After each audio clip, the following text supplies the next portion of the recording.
Viva, sou Sofia, bem-vinda a Ideias de Trazer por Casa e hoje gostaria de partilhar consigo o resultado das minhas leituras do mês de dezembro que eu ainda não tinha partilhado aqui sobre o tema prática clínica.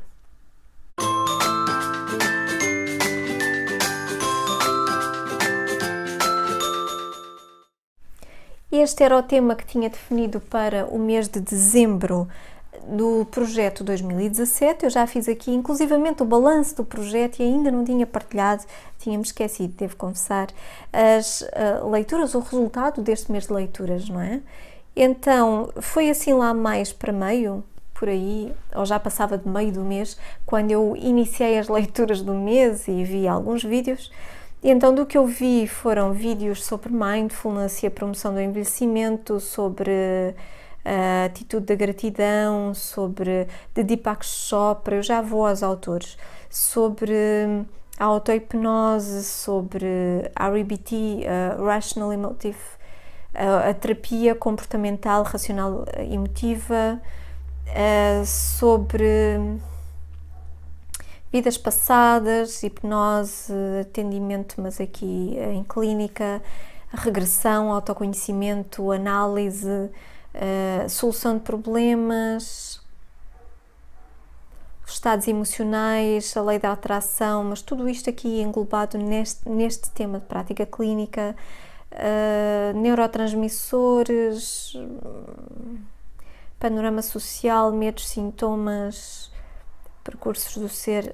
Este foi o livro, li o livro de Percursos do Ser, Exercícios e Reflexões de Desenvolvimento Pessoal, de Vítor Rodrigues, e vi a série de televisão, para televisão, de produção brasileira com o nome Psi, o título Psi. E gostei muito, vi as 3 temporadas que existem da série, gostei muito. Devo dizer que apaguei de disco dos visionamentos que fiz 998 megas e mais uns trocos, quase 1 giga de material que apaguei de disco e guardei a série Psi, porque me parece que existem ali que posso gostar de voltar a vê-la mais tarde. Então, estas séries assim que são completamente sobre algo em psicologia, eu guardo, como a outra série Terapia, como é que se chamava? É terapia, In Therapy. Então, aqui do que eu assinalei, quais foram os autores que assinalei? Wendy Friesen, Will Ross, Steve Jones, António Pisocaro, Luís Carlos de Melo, Brian David Phillips, Lucas Dirks, Johnny O'Connor, Richard Nongard, Vítor Rodrigues, e tem aqui muitos de hipnose pelo meio, mas foram vídeos que eu fui ver desta pasta. E tenho tantas coisas ainda por ver, mas pronto, continuarei nos meus destralhas do mês para 2018, só já não serão sobre temas específicos. Notas que eu tomei sobre estas leituras e visionamentos. Da terapia comportamental racional emotiva, a REBT, há aqui uma ideia que é muito importante, não é nada de novo, apenas gostei da forma como foi colocada a frase, como a ouvi, é que de facto um evento, um acontecimento ativador não determina necessariamente uma consequência comportamental emocional, não é? Que tenha uma consequência neste sentido, mas as crenças fazem-no, as crenças ativam comportamentos, consequências deste tipo, comportamentais e emocionais. E de facto, sim, não é um acontecimento em si, mas é a forma como nós o interpretamos, não é? A forma como nós pensamos sobre aquilo que aconteceu, é isso que vai determinar determinadas consequências, caindo aqui na redundância, não é? Ainda da REBT, da CBT, da terapia cognitiva comportamental, existem 5 princípios, não é, nesta terapia, e são muito importantes. O objetivo é a felicidade. O nosso objetivo é a felicidade, não é? Se nós estamos vivos hoje, mas um dia iremos estar mortos, então convém viver agora, porque nós nem sequer saberemos sabemos qual será esse dia. Então convém viver agora. Esta é uma ideia interessante, não é nova, claro que não. Eu gostei foi, como eu ouvi quem a colocou, que eu já não me recordo o nome dele, mas quem a colocou, gostei muito de ouvir, foi Lucas Dirks, julgo, foi esta associação de uma ideia à outra, não é? E este pode ser uma ideia útil para trabalhar em clínica. Shit happens. As coisas acontecem, não é? Então é natural, são parte da vida. Então, para além das coisas que nós criamos e nas quais nós podemos falhar, podemos errar de alguma forma, sem esquecer um princípio importante também lá de Paulo Vieira, do projeto de 2017 também, mas lá para trás, que não existem erros, existem resultados, não é? Então, nós criamos coisas, nós fazemos algo que pode ter determinados resultados, para além disto, a vida continua a acontecer e as coisas acontecem, pronto, e nós não temos controle sobre elas, sobre isso, sobre a vida, tranquilo. Então é uma questão de lidarmos como é que nós lidamos com aquilo que acontece, não é? Depois, you're full of bull.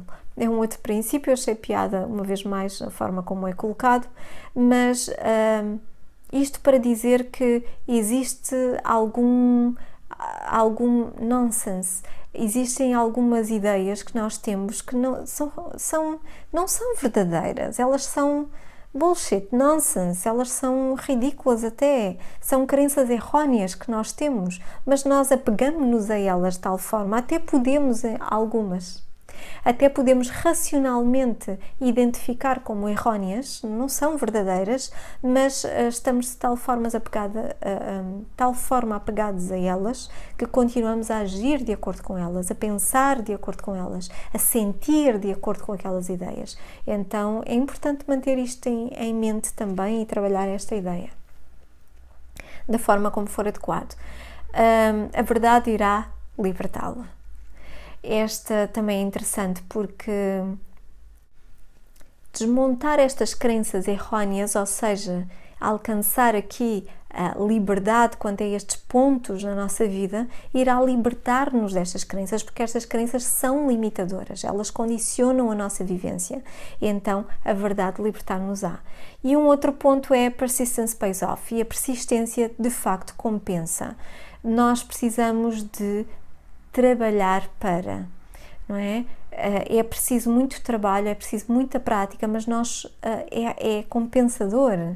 Nós temos a recompensa no final do caminho. No final, a meio, durante, não é? Começamos logo a ver resultados ao longo do caminho. E isto é muito bom. E isto é pela nossa felicidade, para voltar aqui ao primeiro princípio, que é o nosso objetivo de vida, não é? É sermos felizes. Então, se queremos ser felizes, é importante ter em conta estes pontos e depois é um ciclo vicioso. Usar a ideia de tornar divertida uma memória boa de um relacionamento que por isso mesmo é dolorosa.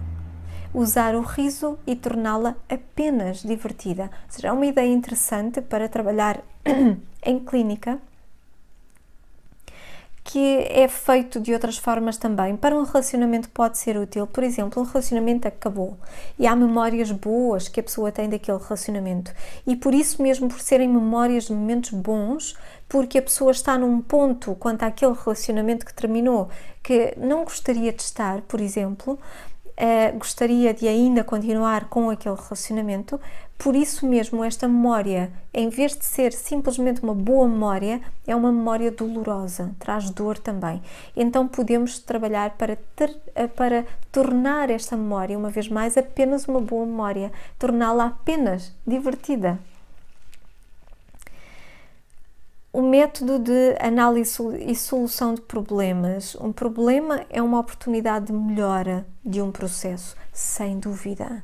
Um problema é uma oportunidade, um erro, uma falha, um engano são oportunidades, não é? Resultados, oportunidades. E um problema também, muitas vezes vemos aquilo como um bicho de 7 cabeças porque é um grande problema, uma coisa que atrapalha, que bloqueia o nosso caminho, não é? Mas é uma oportunidade de melhorar um processo, não é? Para que aquele problema não volte a acontecer e vamos melhorando e muitas vezes ao evitar que aquele problema volte a acontecer, evitamos outros também. Então vamos melhorando o processo e por isso é bom o problema surgir. é bom, quer dizer que temos a oportunidade de melhorar esse processo, então isso é fantástico, pronto. Para isso, a metodologia passa por identificar o problema, observar, levantando o maior número possível de dados, não é?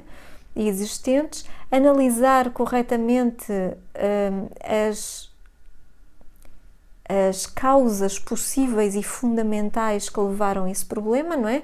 Elaborar um plano detalhado de ações para bloquear as causas do problema, ou seja, para que elas não voltem a gerá-lo, não é?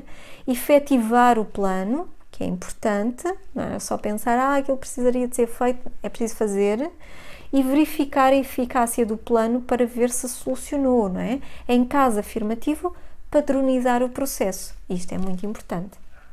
Caso contrário, voltar ao início, não é? Voltar a observar, a identificar o problema, porque às vezes o problema não é identificado da maneira adequada, porque não é bem aquilo e há alguma coisa um bocadinho mais ao lado ou por trás daquilo. Então, como último ponto, a conclusão, com a análise final, verificando e recapitulando, porque pode ser útil daqui retiramos alguma aprendizagem mais, não só para padronizar e melhorar aquele processo, mas podemos retirar mais alguma aprendizagem, é útil tirar daqui uma conclusão. E gostei desta forma estruturada de análise e resolução de problemas. Before you go to sleep tonight, you take that one step that will prove to yourself that you have changed and have let go of. E esta é uma sugestão que eu achei muito útil para incluir ali nas sugestões em exercício, não é? Na prática clínica, mas em exercício. Antes de ir dormir esta noite, dê aquele passo que lhe irá provar a si mesmo que mudou, que algo mudou em si. Podemos alterar um pouco esta sugestão, e que lhe irá provar que deixou para trás, que libertou, que transformou aquela questão que eu gostaria de, não é? Usar âncoras auditivas com as âncoras sensoriais. Eu uso muito âncoras sensoriais na prática clínica, mas não costumo usar muito as auditivas, embora as use, mas de uma forma não tanto. Poderei usar mais para aquelas sugestões específicas, aí não as uso. Um exemplo. Uma âncora sensorial que eu uso é por vezes quando quero dar a sugestão para intensificar um determinado estado emocional que a pessoa considera como positivo, como bom, não é? Como por exemplo a confiança. Eu toco na pessoa avisando antes, pedindo autorização antes, mas eu toco na pessoa, geralmente no braço ou na perna, e toco num ponto e peço-lhe para deixar que aquele bem-estar se intensifique, deixando que aquela confiança se intensifique, não é? E ao fazer, isto é muito importante, as âncoras sensoriais, elas são muito eficazes, então nós podemos aproveitar e associar-lhes uma âncora auditiva, e isto é algo que eu não costumo fazer neste tipo de âncoras, por exemplo. Então eu poderia, deixe que a sua confiança se intensifique, por exemplo, ou fazer sons de botões ou onomatopeias, usando-as de alguma forma para ajudar, e depois em determinado momento tanto pode tocar como pode usar só aquele mesmo som, porque automaticamente vai estar a reforçar a mesma sugestão, não é? Então ela vai ter o mesmo tipo de efeito. A metáfora de digestão para a não digestão emocional dos assuntos também é útil, não é? Aqui foi do livro de Vítor Rodrigues, usando aqui a metáfora, fazendo este paralelismo com a digestão dos alimentos. Muitas vezes nós temos um assunto, um problema, não é? Que é difícil de digerir, nós precisamos de digerir. Aquilo que acontece é quando nós ingerimos um alimento, nós precisamos de o digerir para que ele não apodreça inclusivamente no nosso estômago. Se ele apodrecer no nosso sistema digestivo, se ele não for digerido, ele fica ali a apodrecer, a gerar mal-estar, desconforto e a ocupar espaço, a ocupar recursos, enfim, inclusivamente a poder causar mais danos, porque podem desenvolver-se outras bactérias e criar outros danos, outros mal-estares. Emocionalmente acontece a mesma coisa. Então, se houver algum assunto que precisa ser digerido e nós não estamos a fazer gestão adequada dele, nós estamos só a reservar ali de lado, estamos a ocupar espaço, a ocupar recursos, aquilo vai apodrecendo de alguma forma em nós. Pode começar rapidamente a gerar outros mal-estares, outros danos. Então é algo que nós não queremos fazer. Eu gostei desta metáfora, ou desta analogia aqui. A dor como despertador existencial é mais um lembrete, não é? Isto é algo que eu digo muitas vezes, estamos tão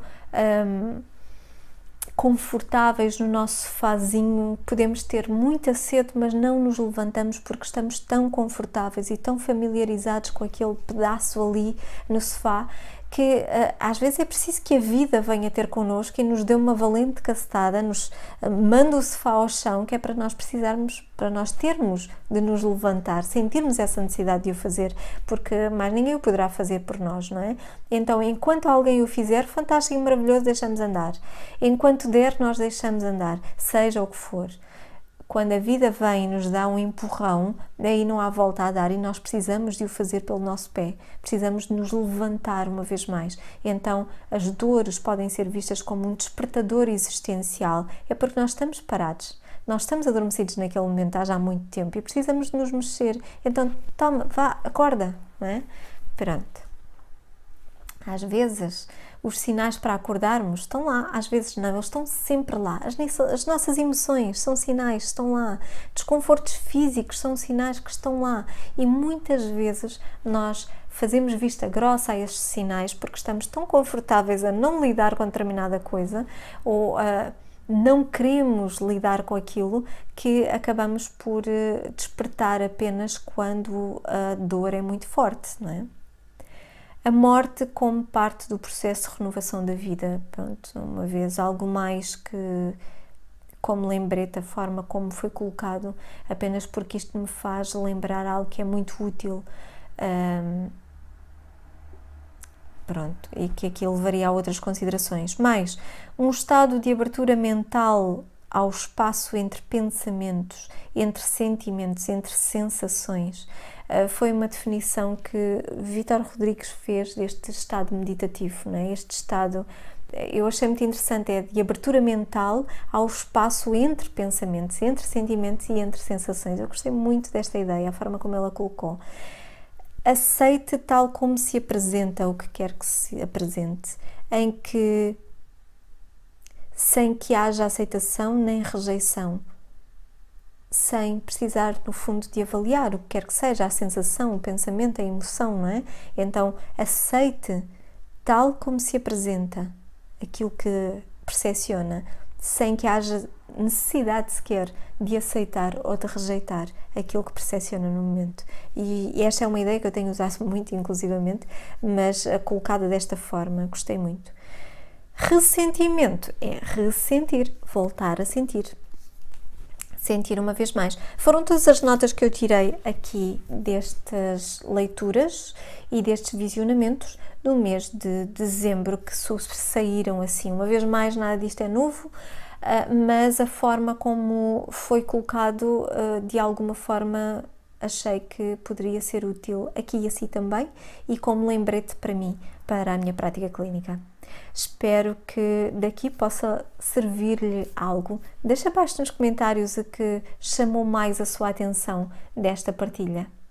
E por hoje é só. Até breve e tenha um dia feliz.